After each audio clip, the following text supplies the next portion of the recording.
Hey everybody, Jay here. Welcome back to the channel. Today we're going to talk about fuel storage, and I think I built the best platform to move a 55-gallon barrel around. So yeah, without further ado, let's get right into it.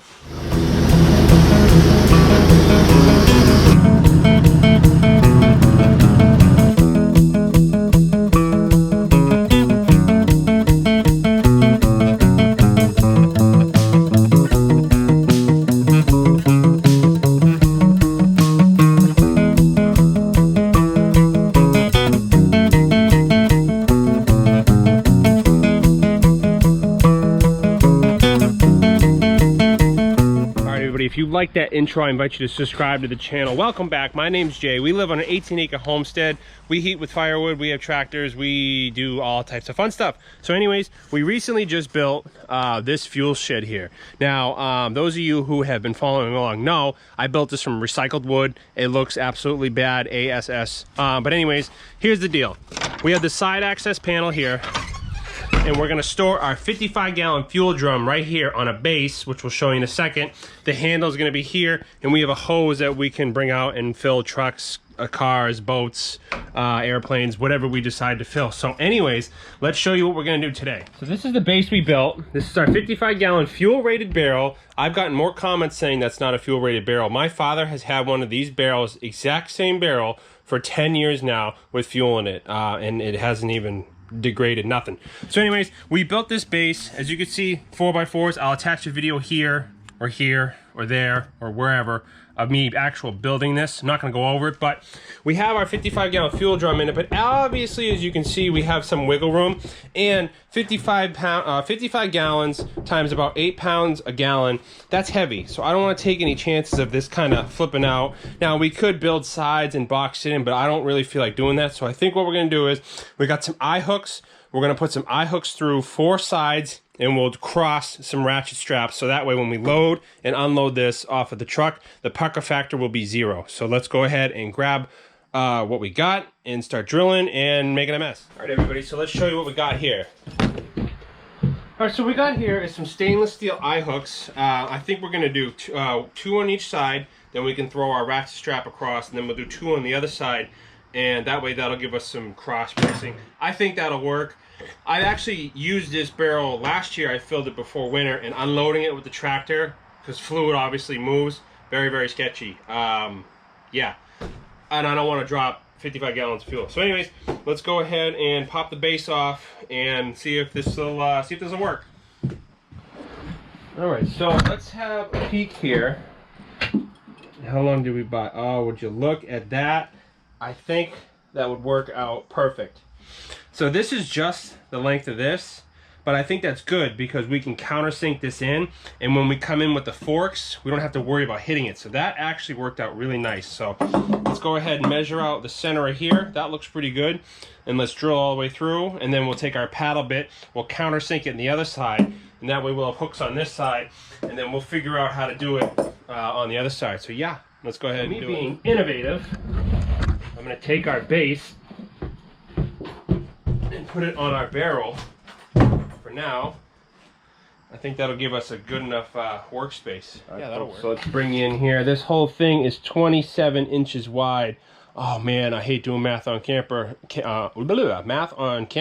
So that would be 13 and a half. Wow, that was actually easier than I thought. So let's take this. Let's do 13 and a half. Is right there. Oh. My pencil decided to work. There we go. Our speed square, if we can, which we really can't. That's all right. Okay, so this is obviously this is actually 2 inches. This is a full dimension 2x. I forgot about that. That's nice. Okay, so half of 2 is 1, so that works out nice. So we're gonna put a mark right there. And we're ready to drill. All right, so we're going to be using a 3/8 drill bit. This won't take us all the way through, so obviously we'll have to flip it and match the hole on the other side, which shouldn't be a big deal. So let's go ahead and drill this right now. Make sure we're not gonna hit our barrel. We already established that. And yeah, without further ado, ladies and gentlemen, let's boogie.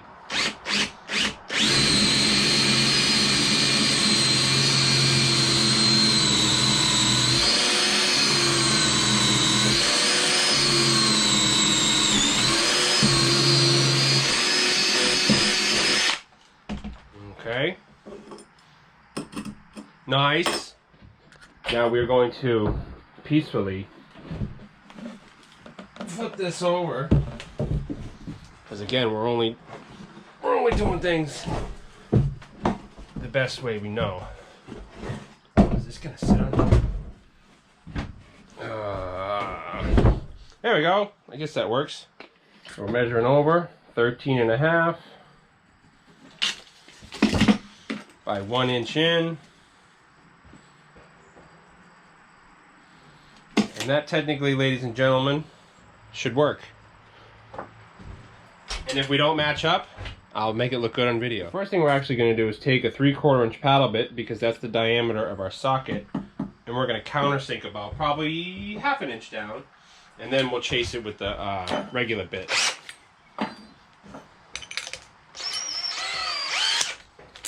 Oops. You don't have to go too far, so.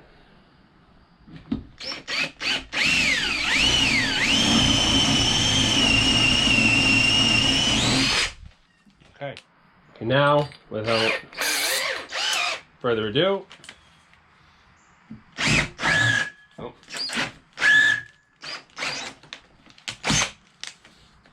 There we go.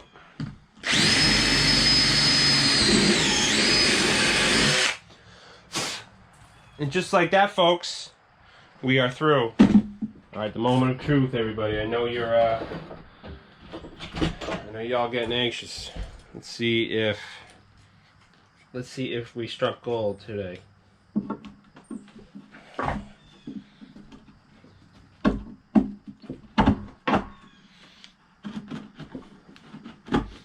Oh, and there it is, folks. There's our little nubby. So let's clean that hole out, sink a washer in there, put our nut on, and then we'll be good to roll. All right, let's hide the evidence that we had to pound some stuff in. But anyways, we got our washer in there, we got our lock washer in there. Now let's go ahead and put our nut on. And then, my friends, I think we should be good on this side. So let's tighten it down.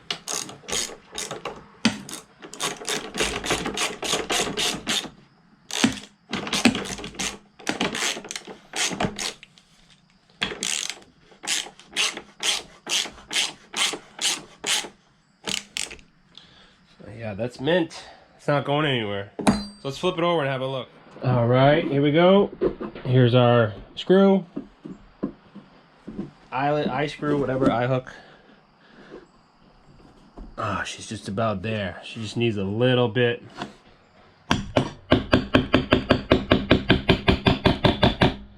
There she is. Boom. She's in. Okay. Washer, lock washer, socket.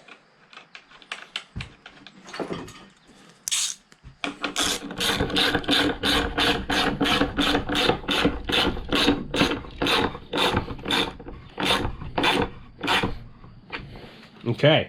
Alright, folks. Now's a good time to hit that subscribe button if you haven't subscribed to the channel, because we always have fun here on the homestead, right?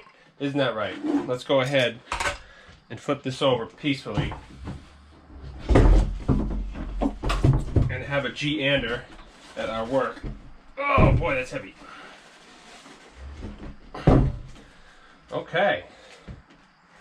Let's straighten this one up just a little bit. And yeah, let's have a look. What do you think?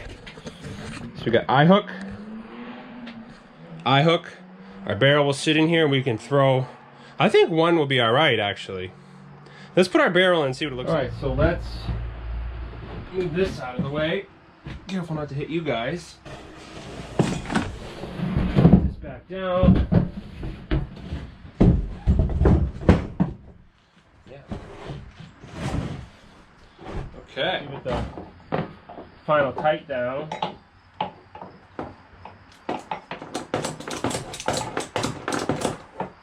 You know, I think that is pretty slick. So we have an eye hook here, as you saw, ratchet strap. We have no bolt sticking out, so when we come under here with our pallet forks and we lift this up, this strap will help. I mean, that's absolutely not going anywhere. So this is pretty much just for loading and unloading, which doesn't happen every day. 55 gallons of fuel is a lot, so that lasts quite a bit. So we won't have to do it. It's not like we're unloading it, loading it every day, but I think I like that. Yeah, so that concludes today's broadcast. I really appreciate you guys tuning in.